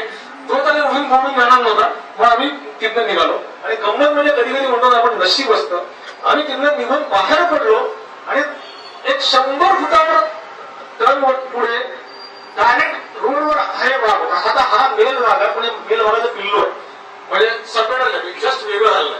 तर मी गाडी आता मी स्वतः काही फार महान फोटोग्राफर नाही, पण मी ज्या काही गोष्टी शिकलो होतो, जर तुमच्याकडे चांगली लेन्स असेल तर जेव्हा असा एखादा वाघ जो मोठा नाहीये किंवा जो गाड्यांना सरावलेला नाहीये, तो जर तुम्हाला रस्त्यात दिसला तर इट इज बेटर की जेवढ्या लांब तुम्हाला गाडी थांबवत थांबवा, गाडी थांबवून त्याचे फोटो काढून घ्या लेन्स असेल तर, आणि मग स्लोली गाडी त्याच्याकडे द्या. अदरवाईज काय होतं, तुम्ही जर अजून जवळ म्हटलं की त्याला सवय नसते गाड्यांची, तो लगेच आत निघून जातो, मग तुमचा असलेला फोटोग्राफ पण आहे. हे मी जनरल जे यंग बरोबर फोटोग्राफी शिकणार असतील त्यांच्या लागतो. म्हणजे जसा आम्हाला मॅप दिसला त्यांनी आम्हाला बघायचं होतं, तुम्ही जर बघितलं तर तो शिकायसाठी दुसरीकडे बघत होता, त्यांनी आम्हाला बघितलेलं होतं. आमच्या गाडीचाही आवाज त्याला आला होता, कारण तो डेफिनेटली जंगलात आला त्याला बघून ते प्राणी आवाज काढले त्याची. सो आम्ही त्याला बघितलं असं आम्ही 100-150 फुटावर थांबलो. माझ्या ड्रायव्हरला म्हणत होता की सर आपण अजून जवळ जाऊ, मी त्याचे 1-2 फोटो काढून घेतो, मग आपण त्याच्या जवळ येऊन स्लोली गाडी. बरोबर तसंच झालं. म्हणजे आम्ही त्याच्या जवळ जायला लागलो तर तो छोटा होता, अजून तो सबेडन असल्यामुळे अजून थोडा ग्रोनअप नसल्यामुळे त्याचा बसला आणि मग आत गेला. पण तुम्ही जर गंमत बघितली तर मग त्या आमच्या ड्रायव्हरने आणि गाईडने त्याची स्टोरी सांगितली. सर म्हटला ये ऊन तो अकेला रहा है, ये शिकार पे है, ये 2 भाई और एक बहन है, म्हणजे एक मेल 2 मेल सबेडन आणि फिमेल आहे. म्हटलं वो उतने बडे तो लग रहे की एकटे येऊन शिकार करतील का, 2.5 वर्षाच्या होईपर्यंत वेगळे होत नाही. तो म्हणला काय झालं की त्यांची जी आई होती आणि त्या आईला तिच्या एका दुसऱ्या वाहिनीमुळे टेरिटरी सोडावं लागली, तिच्या एरियामध्ये होती, आणि त्यामुळे तिने या पोरांना 2 वर्षांचं हत्या करून टाकलं. 2 वर्षांपासून वेगळे झाले. आपण अनाथ म्हणतो एका प्रकारे. अजून तो म्हणला की अजून ते शिकायचे, त्यांना अजून स्वतःला इमेज शिकार करता येत नाही, पण ते त्यांचा ट्राय करून ते प्रयत्न करतात. आणि त्यामुळे जर तुम्ही जर बघितलं त्याचा साईज, त्याचा पोट किती खंगलाय बघायला. कारण काय होतं, वाघ 35 ते 40 वेळा जेव्हा अटेम्प्ट करतो तेव्हा एकदा सक्सेसफुल होतो शिकारता. असं नाही की गेला आणि गेले बाबा आणि तुला खायला, असं कोणी आले त्याच्याजवळ येत नाही वाघाच्या बाबतीमध्ये. त्यामुळे it needs lot of efforts त्याच्यासाठी. आणि त्यानंतर ते जर नाही झालं तर काही वेळा वाघांचा उपासमारीने मृत्यू पण झाला. हे फार मोठं, मी मगाशी जे सांगितलं की जंगल समजावून घेणं म्हणजे काय, तर जंगल समजावून घेताना आपल्याला या गोष्टी पण समजून घ्याव्या लागतात की वाघ नुसते असून चालत नाही, वाघांना नुसती एरियातून चालत नाही, त्या एरियामध्ये वाघांचे जे प्रेमेस आहे, हरणं असतील किंवा अजून रानडुकर असतील किंवा नीलगाई असतील, जे त्याचा प्रेमेस आहे, ते जर नसतील तर वाघ नुसते वाघ वाढू शकत नाही, खातील का नाही. त्यामुळे ते पण तेवढ्या संख्येने असणं आवश्यक आहे. त्यांना त्या टाईपचं हॅबिटॅट मिळणं आवश्यक आहे, तरच वाघ सगळ्यांवर जाऊ शकतात. अदरवाईज काय. आणि दुसरं कसं, हे कोवळ एरियामधले वाघ आहेत, यांच्या आजूबाजूला गावं नाही आहेत, जवळ गाव नाही आहे, गावात बाजार असतं, सो ते काही गाई म्हशी पण वाढू शकत नाही. त्यामुळे त्यांना हरणांवरच डिपेंड व्हावं, आणि त्यामुळे नुसती वाघांची संख्या वाढून चालत नाही, तर हरणांची आणि याची संख्या पण तेवढीच वाढायला लागते. अदरवाईज असो. नेक्स्ट. मगाशी मी सांगितलं असं की जेव्हा तुम्ही वाघासाठी वाट बघत थांबलेलं असता, तेव्हा नुसतं कधी वाघ येईल याची वाट न बघता अजून 100 गोष्टी घडत असतात. तर असंच वाघाची वाट बघत असताना आता पुढचे काही 3-4 प्रोग्राम असतात की आजूबाजूला जर तुम्ही नजर ठेवली तर उलट त्यावेळेस जास्ती चांगले पक्षी दिसतात. त्याचं कारण काय, पक्षी अजून अतिशय ज्याला आपण म्हणतो अलर्ट असतात. तुम्ही गाडी जात असते, गाडी जर अचानक थांबली तर कुठलाही पक्षी थांबत नाही, उडून जातो. पण वाघाची वाट बघताना काय होतं, तुम्ही एका जागेवर स्तब्धपणे पूर्ण वेळ थांबून राहिले असता. अशा वेळेस पक्षी तुमच्या जिप्सीशी, तुमच्या गाडीशी, तुमच्या अस्तित्वाशी अकस्टम होतात आणि मग ते फ्रीली मुवमेंट करायला लागतात. आणि ते करताना जर तुम्ही गाडीतल्या एकाने वाघावर लक्ष ठेवलं तर बाकीचे लोक पक्ष्यांची फोटोग्राफी पण चांगली करू शकतात. नेक्स्ट. हे तशाच प्रकारचे काही आजूबाजूला हे सगळं गाडीत थांबलं असताना आजूबाजूला घडत असतं, पण आपलं लक्ष इतकं वाघावर कॉन्सन्ट्रेट असतं की बाजूला जास्तीचे चांगलं हे आपण विसरत जातो. नेक्स्ट. मी मगाशी म्हणला जो बंडलर बायसन तो असा असतो या टाईपचा, एवढा फुल बायसन असतो. म्हणजे यांनी जर जिप्सीला जरी धडक मारली तरी कानामध्ये जिप्सी उलटवण्याच्या घटना आहेत बायसन. नेक्स्ट. हे जर तुम्ही बघितलं, आता हे सीन सुद्धा आम्ही वाघाची वाट बघत असताना एका बाजूला एका कोपऱ्यात एका झाडाच्या ढोलीमध्ये आमच्या गाडीने सांगितलं सर होतो मॉनिटर रिझल्ट बैठा आहे. मला तर पहिले झाड सुद्धा दिसायला वेळ लागतो आपल्याला लवकर, त्याच्यात मॉनिटर रिझल्ट शोधायचा. त्यामुळे मी म्हटलं झाडाला मॉनिटर रिझल्ट म्हणायला लागला तो होता, तो म्हणला सर नीट बघा म्हणला. मग आता इथे काही रिझल्ट पॉइंटर कसं दाखवायला, इथे पोटानेच दाखवावं लागतं, ते आपल्याला बघावं लागतं. सो जेव्हा त्यांनी मला दाखवला तेव्हा मी कुड सी की हे सगळं आपल्या. आता मी म्हणलं असं का थांबून येतो, तो म्हणा सर वो बेसिकली रिझल्ट सरडे रिझल्ट म्हणजे आपण घोरपड याला बघतो, ते जमिनीवर राहणारे जनावर आहेत. पण 45 डिग्रीला जमीन इतकी तापलेली असते की त्या क्षणात ते जमिनीत पण राहू शकत नाही, बिळात पण राहू शकत नाही. मध्ये झाड गाड असतं ना, झाडाची साल गाड असते त्यावेळेस. म्हणून उन्हाळ्यामध्ये सगळे माकडं, सगळे इव्हन वाघ सुद्धा जेव्हा झोपतो उन्हाळ्यामध्ये तेव्हा तो झाडाला चिटकून झोपतो असतो. म्हणजे झाड गार असतं ना, तसं उलट म्हणजे आपण जसं थंडीमध्ये गरम ब्लँकेट घेतो तसं झाडाचा उपयोग सगळे जनावर थंड ब्लँकेट म्हणून करतात. आणि मग या अशा पद्धतीचे हे दिसतात. नेक्स्ट. नंतर रेड जंगल फाऊल हा जंगलातला, भारतीय जंगलांमधला अतिशय सुंदर पक्षी आहे, म्हणजे कलरफुल ज्याला आपण म्हणतो. पण त्याचा फोटो मिळणं अतिशय अवघड असते. याचं सिंपल लॉजिक मिळतात फोटो नाही असं नाही, पण तो त्याची movement he early in the morning असते जेव्हा लाईट कमी असतो, किंवा लेट इन द इव्हिनिंग असते जेव्हा परत लाईट कमी असतो. आणि दुसरं म्हणजे ते मोकळं फार कमी वेळ कारण ते खूप घुसतात, कारण त्यांना शत्रू पुष्कळ असतात. म्हणजे त्यांना गरुड खातो, त्यांना ससाणा खातो, त्यांना कोल्हे खातात, त्यांना वाईलाव खातात. वाघही मिळाला फटके सरशी तर कोणाला लपवाय कोणा मिळाला तर असं काही नाही. म्हणजे वाघाला आम्ही बघायची शिकार करताना सुद्धा बघितलेलं. म्हणजे जवळपास एका फटक्यात आला तर वाघ कोणाला मारू शकतो. म्हणजे त्यामुळे हे जनावर जे असतात ते इतके अलर्ट आणि इतके शाय असतात की गाडीसमोर फार कमी वेळात. पण मी म्हणलं असं की जेव्हा तुम्ही वाघासाठी थांबलेलं असता एका ठिकाणी, तास दीर्घाच एका ठिकाणी थांबलेलं असता, तेव्हा त्या सगळ्या जंगलाला तुमच्या गाडीची संवेदन आणि पूर्णपणे शांतता बनवता येते. आता तिथे ती एक वेगळी गोष्ट जंगलात आपण शिकतो जी एरवी शहरात फार कमी वेळा करतो आपण. तर असे काही चांगले सीन्स त्यावेळेस तुम्हाला मिळतात. नेक्स्ट. मगाशी मी सांगितलं तसं आम्ही त्या वाघापाशी गेलो, जे पिल्लू होतं, जे भुकेले शिकार होतं, त्या जशी गाडी सरकली आत चढून गेला. आता तुम्ही बघा कसा मोठा आवाज करायचा बोला. मी मुद्दाम नागोबा काढला, मी त्या ड्रायव्हरला आम्ही सांगितलं होतं तिथनं पडून असता काढला ते असं बघावं लागलं असतं आपल्याला. Nothing wrong. This is also one of the wonderful. कसा वाघ सायलेंटली आतमध्ये जातो एवढा. म्हणजे आपण मला एक सांगा, जर आता हा वाघ आतमध्ये गेला म्हणून अदरवाईज बाहेर कळलं पण नसतं इथं जाऊ कसं शकतो पुढे आतमध्ये. पण वाघ हा बेसिकली मानवीच्याच कुणातला असल्यामुळे तो अंग चोरून काड्याकुड्यातनं सुद्धा रस्ता काढतो. म्हणजे एवढं मोठं जनावर आहे आणि हे करताना कुठेही पावलांचा आवाज नाहीये. अदरवाईज त्याच्या सावधानाला त्याची चाहूल लागेल.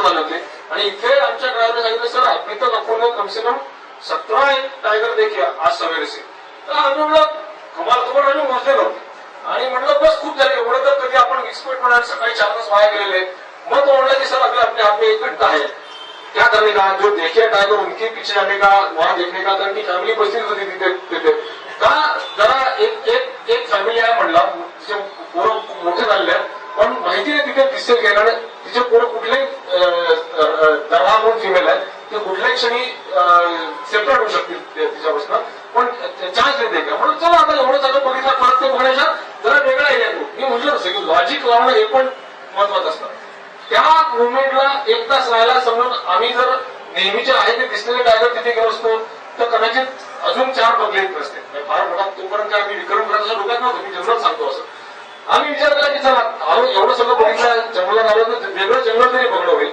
म्हणून आम्ही एका वेगळ्या वाटेवर गेलो जिथे ती फॅमिली फिरत होती पाण्याच्या आजूबाजूला म्हणलं होतं आणि बरं या ते सगळे मोठे झालेले टायगर्स होते म्हणजे ते वन सेपरेशन म्हणजे 2.5 वर्षाचे होते म्हणजे नॉट नेसेसरी की ते 4ही एकत्र दिसतील पण तो ओव्हरला गंमत म्हणजे आम्ही त्या टेकडीवर जरा टर्न मारला आणि मी ड्रायव्हर उजवीकडे मी डाव्या बाजूला उभा होतो आणि डायरेक्ट ही टायगर अशी समोर आली होती आमच्या त्या फॉर्मॅटवर आणि मी ड्रायव्हरला सांगतोय आणि ड्रायव्हर मला म्हणतोय की मी म्हणतो घरी लोक मी कारण इतक्या जवळ होती की अजून एक 15 फुटावर अजून मला वाटलं अंगावरती कापले आपल्या ड्रायव्हर मला म्हणाला सर आवाज आलेला तो अच्छा फुटा आहे म्हणून तू पागल आहे का और क्या उसके ऊपर चढ़ा जाएगा गाड़ी और आगे काय लेके जाएगा मग मला लक्षात आलं की मी ड्रायव्हर लिटरली धक्कल लागतं मी खूप पागल गाडी ब्रेक पास तो मला असं आप कॅमेरा उधर किधर करणार मग त्या क्षणी कसं झालं इथे झाड होतं ड्रायव्हर उजव्या बाजूला असतं तर त्यामुळे ड्रायव्हर टायगर दिसत होता हिची बहीण उजव्या बाजूला बसली होती टायगर ड्रायव्हर तिला बघत होता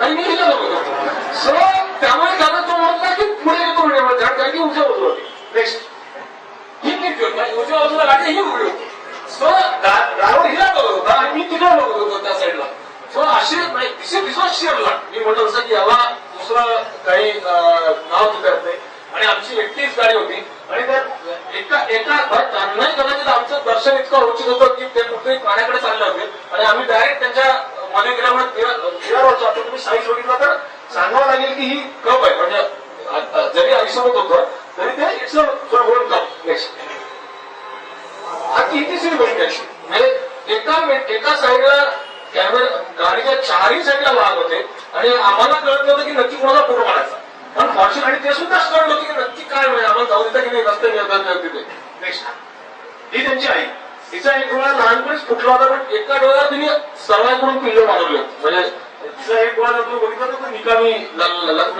मला हे मी फोटो बघितल्यानंतर कॅमेऱ्यात मला लक्षात आलं मी म्हटलं इसके आपको क्या हुआ म्हणजे सर बचपन से वो एक उसका डॅमेज आहे आणि सी जंगलामध्ये 2 डोळे असताना सगळं असताना सुद्धा पिल्लं वाढवणं सोपं नसतं एका डोळ्याने पिल्लं वाढवून मोठे करणं आणि स्वतः पण सरळ होणं आणि गाडी समटफ जॉब आणि मग नंतर त्यांनी जसं काय आम्ही इमिजिएटली गाडी बाहेर घेतली आणि त्यांना जसा रस्ता गेला ते एक एक जण जाऊन पाण्यामध्ये मस्तपैकी बसले नेक्स्ट असे ते बसतात म्हणजे जंगलामध्ये जर तुम्ही बघितलं ना मला वाघाच्या फोकस केलेल्या फोटोपेक्षा या टाईपचे फोटो जास्त आवडतात त्याचं कारण त्यातनं वाघांना राहायला काय टाईपचं जंगल लागतं किंवा काय टाईपचं माहोल लागतो आपण त्याला म्हणतो पूर्ण बाहेर कडक पण होतं तरी संध्याकाळी 6 वाजले तरी त्यांनी बरोबर कारवाईचे ठिकाण शोधून काढले आणि ते म्हणजे दुसरी गंमत मला अशी वाटते की एवढ्या मोठ्या जंगलामध्ये इथे पाणवठा आहे तिथे पाणवठा आहे तिथे झाड आहे त्यांना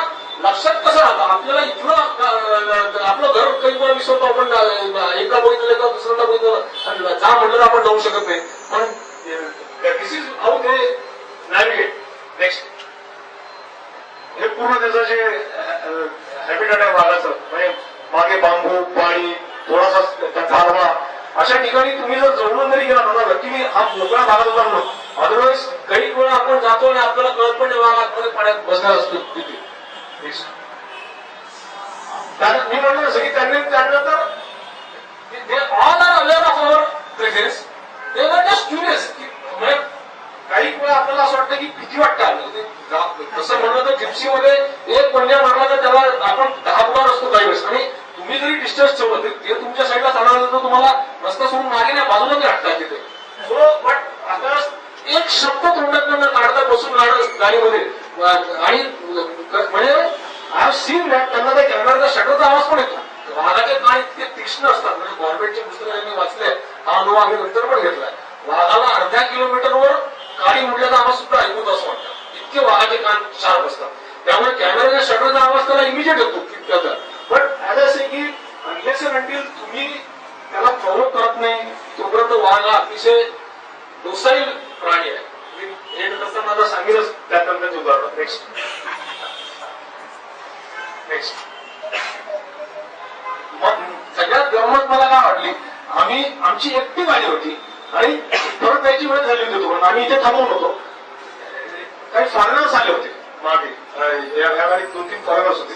त्यांचे 4 राऊंड झाले होते पण त्यांनी भाग बघितलेला नव्हता. हे मला आम्हाला ती गाडी आधी मागे भेटली होती. जनरली काय असतं, जेव्हा असं एखादं रेअर सायटिंग होतं तेव्हा तिथले लोकल गाईड किंवा हे काय करतात की सर काय बोला ते बाकी लोक बोलवत. ही जे आम्ही इकडे आतमध्ये थांबलो होतो तर आमच्या ड्रायव्हर मी मागे जिप्सी नाव ऐकला आणि आमच्या ड्रायव्हरला मी म्हटलं उनको हात दिखाटे नाही जानेवर सर उनको कहा उनको वापस भीड हो जाएगी इधर. तर मी त्यांना म्हटलं की नाही आपल्याला दिसलाय. आय थिंक ते फॉरेनर त्यांना 4 समाज दिसलेलं नाहीये. त्यांनी मला सांगितलं त्यांना जर आपण बोलवलं इथे आणि थांबायला सांगितलं आपल्याला they will be happy.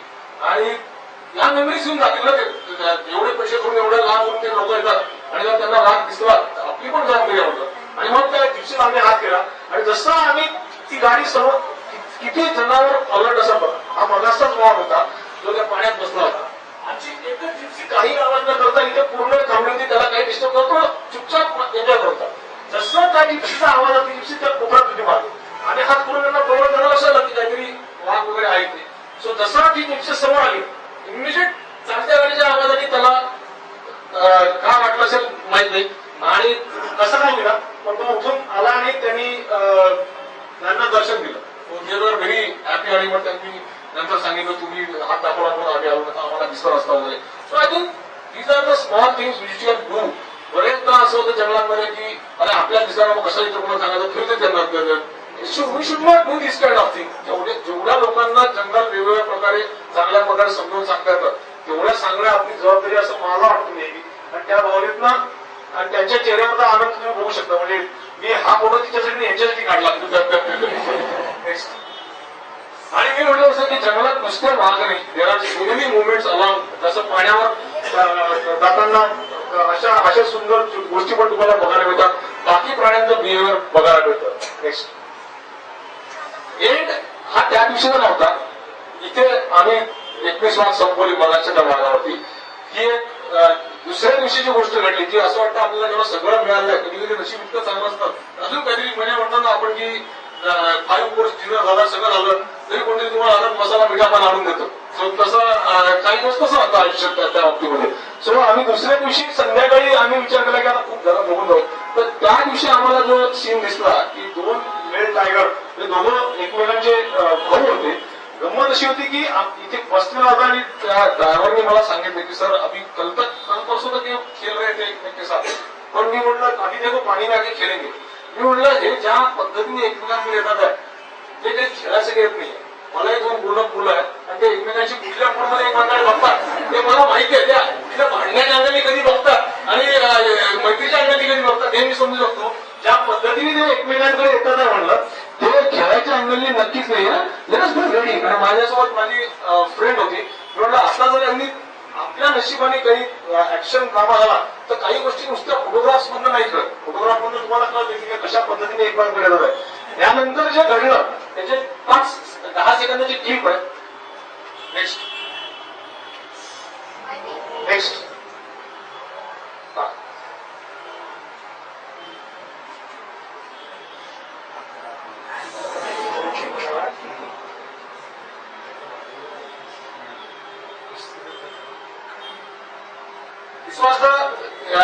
Next एक 5 सेकंद त्यांनी इतकं भांडण केलं एकमेकांची आणि इमिजिएटली दुसरा भाग सरेंडर झाला आणि ते दोघे निघून गेले.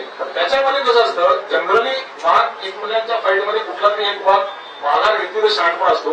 कारण जरी एखादा वाघ हरला तरी दुसरा वाघ पण इंजुर व्हायचे चान्सेस तेवढेच असतात.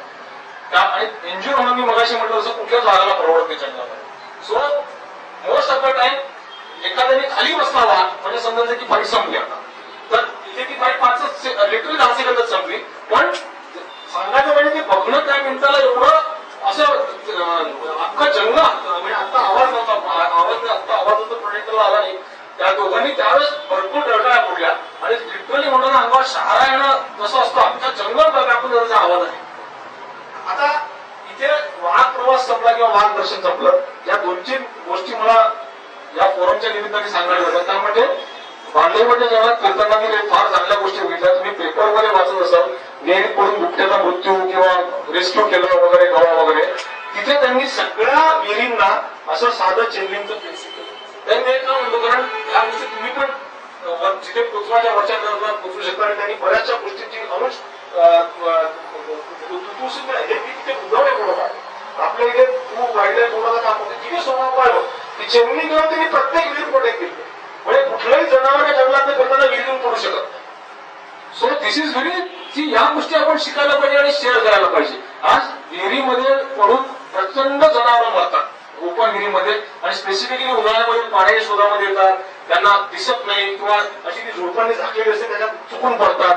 तर या प्रोटेक्ट करायला फॉरेस्ट डिपार्टमेंटच्या मध्ये पेपर आलं होतं की पैसे नाहीत आमच्याकडे. ऑब्विसली सगळं काम फॉरेस्ट डिपार्टमेंटने किंवा गव्हर्नमेंटने करावं असं मी म्हणत नाही, पण आपल्यातल्या पुण्यातल्या शहरातल्या प्रत्येक सुवस्तू फॅमिलीनी जंगलाभोवतीचे एक विहीर दत्तक घेतली, त्याला एक कंपाऊंड करून दिलं.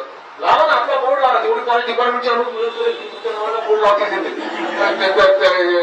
यांच्या सौजन्याने. पण ऍटलिस्ट जनावरांचे जीव वाचते आणि उपाय अशा फिरतीतनं मी म्हणतो तसं की हे मी मुद्दाम त्या लोकांना विचारलंय काय केलंय. तो मला सर क्यों पूछा आपने, म्हणलं नाही क्या आहे बता मुझे. तर त्यांनी मला सांगितलं की सर असं असं विहिरीत जनावर पडतात म्हणून आम्ही असं करून घेतो. म्हणलं अरे यार बहुत अच्छा आहे. आणि हे ऍज अ इंजिनियर मी सांगू शकतो याला 10-15 हजार रुपयावर खर्च नाही. सो इफेक्टिव्ह तोडला आहे बघा. नेक्स्ट मगाशी मी सांगितलं तसं आता की इथे इथपासून एक 100 फुटावर आम्ही वाघ बघितला होता रस्त्यावरती. आणि आम्ही जसे पुढे आलो हे 2 लेबर आणि फॉरेस्टचा गार्ड असेल ते सायकलवरनं या जंगलामध्ये गस्त घालतात आहे. यांच्याकडे काही जीव वाचवायचं साधन नाही. जेव्हा जेव्हा मी जंगलात विचारतो की आता मी विचारणे सोडून दिलाय, अरे आपल्या ऐसे आपको टायगर आहे तो क्या करणे का कुछ नाही, टायगर छोडणे का बाजू नाही. सो ऑब्विसली आय थिंक गव्हर्नमेंटची जितकी जबाबदारी आहे तितकी या लोकांच्या भरोशावर आपण जंगल बघतो, या लोकांच्या भरोशावर आपण जंगल एन्जॉय करतो. तर जरी आपण स्वतः फिजिकली त्यात गस्त घालणं एक्सपेक्टेड नाही तिथे जाऊन, तरी जे लोक या प्रकारे गस्त घालतात त्या लोकांना जशी मिळेल तशी त्या सगळ्या प्रकारे मदत करणं ही आपली जबाबदारी आहे.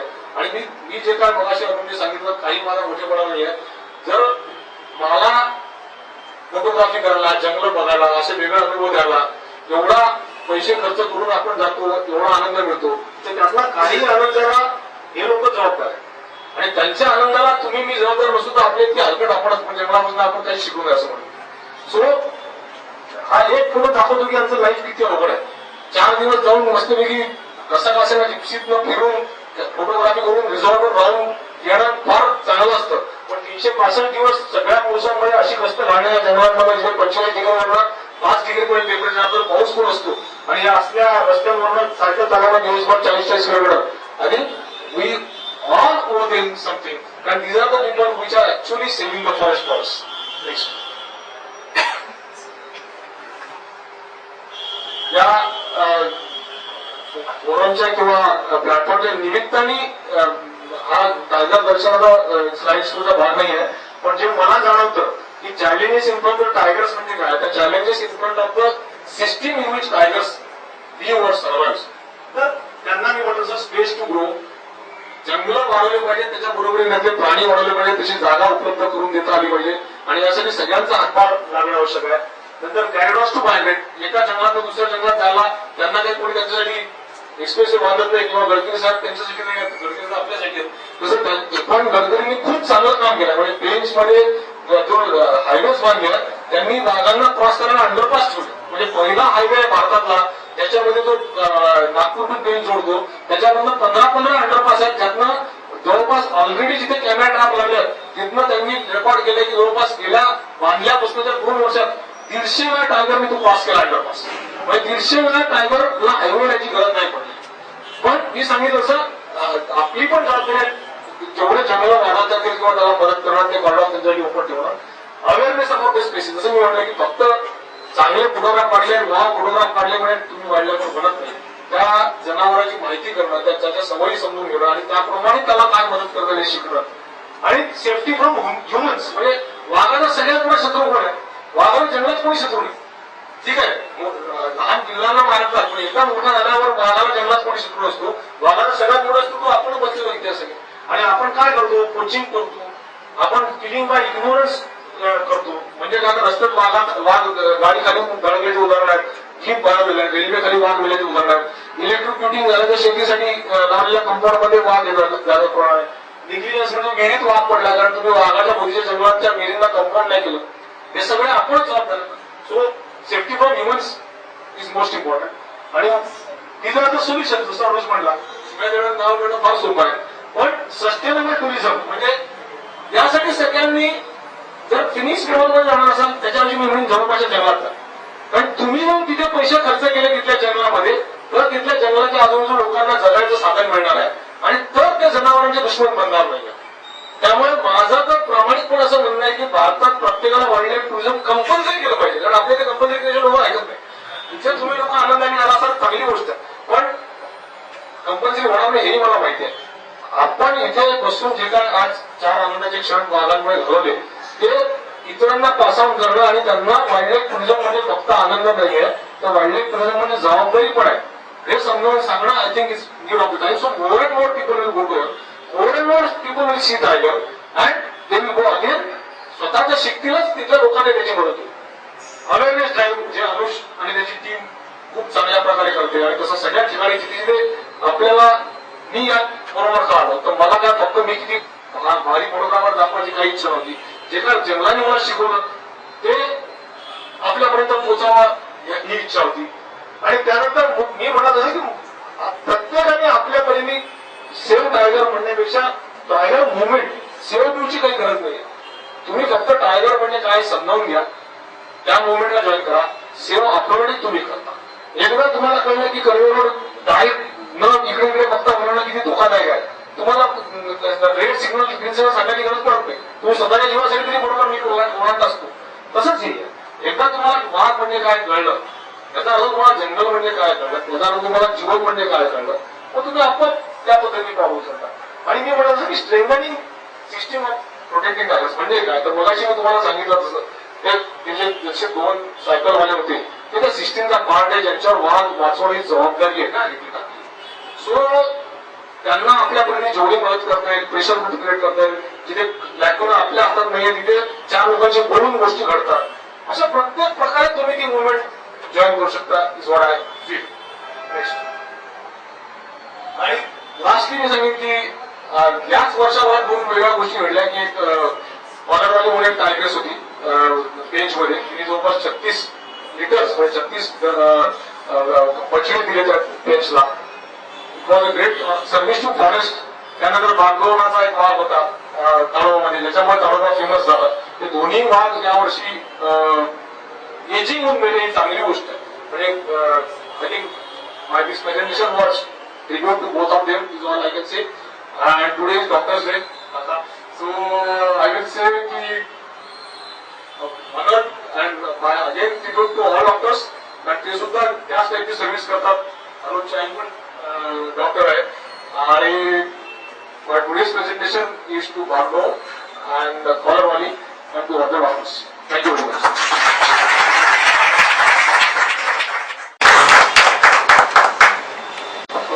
क्वेश्चन्स आहेत? येस. त्यांनी जे सांगितलं मदत काही करायची असेल तर तुमची संस्था आमची नेचर वॉक चॅरिटेबल ट्रस्ट आहे, रजिस्टर्ड ऑर्गनायझेशन आहे, त्याला ATG पण मिळालं, तर तुम्ही आम्हाला करू शकता. आणि वेबसाईटवरती सगळे डिटेल्स आहेत की आतापर्यंत कुठे कुठे मदत पाहिजे असते आपण देतो. म्हणजे आपण अमुकच अमाऊंट पाहिजे असं नाही नाही नाही, त्यापेक्षा अजिबात आपल्याला नाही. पाहिजे म्हणजे असं. मागे आम्ही ड्राईव्ह घेतली होती गाईडसाठी, तर एका रिक्षा चालकाने 50 रुपये भरले होते.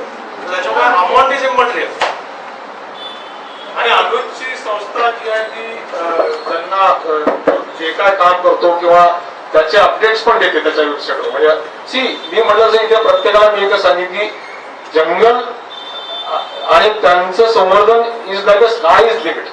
तुम्ही अनुजसोबत जंगलात जरी गेला ती सुद्धा मदतच आहे.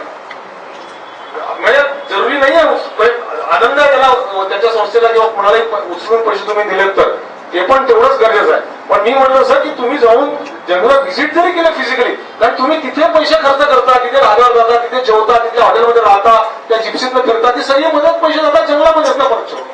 सो ते एक आहे, तो एक आस्पेक्ट आहे. आणि दुसरा आस्पेक्ट मी म्हटलं की दररोज आता जसं कोविडमध्ये झालं, कोविडमध्ये 2 वर्ष सगळे पार्क बंद होते, त्या लोकांना जगायची दुसरी काही हेच नव्हती. तर अनुज आहे, जंगल बेल्सच्या थ्रू माझी फ्रेंड हेमांगी आरती काम करतात, पुण्यातही बरेच लोक आहेत, त्या लोकांनी रेशन दिलं तिथल्या लोकांना नेऊन, कपडे दिले, कारण त्यांच्याकडे इन्कमचा सोर्स काहीच नव्हतं. सो इयर लॉंग त्यांची अशी इनिशिएटिव्ह चालू असतातच त्याच्या बाबतीमध्ये. तुम्ही जॉईन होऊ शकता कधी. हाय, थँक्स कट्टा गाईज, अनुज, मंजुश्रीताई आणि सगळे श्रोते. तुम्ही जो रिस्पॉन्स दिला, त्यानंतर जे प्रश्न विचारले, त्यातनं तुमच्या सगळ्यांना किती इंटरेस्टने तुम्ही जंगलाविषयी विचार करताय समजून आलं. आणि आय थिंक हा सगळ्या तुमच्या सगळ्यांचा रिस्पॉन्स हीच खरी जंगलांची आणि फॉरेस्ट विषयीची होप आहे सर्वायवलची. Thanks Katta and Anuj and nature walk and मंजुश्रीताई once again. Thank you very much. And yes, my all team, Sanjeevani team, jungle bells, Hemangi Aarti आणि माझी संजीवनी टीम, ज्यांच्यामुळे मला हे सगळं काम करता आलं. Always thanks.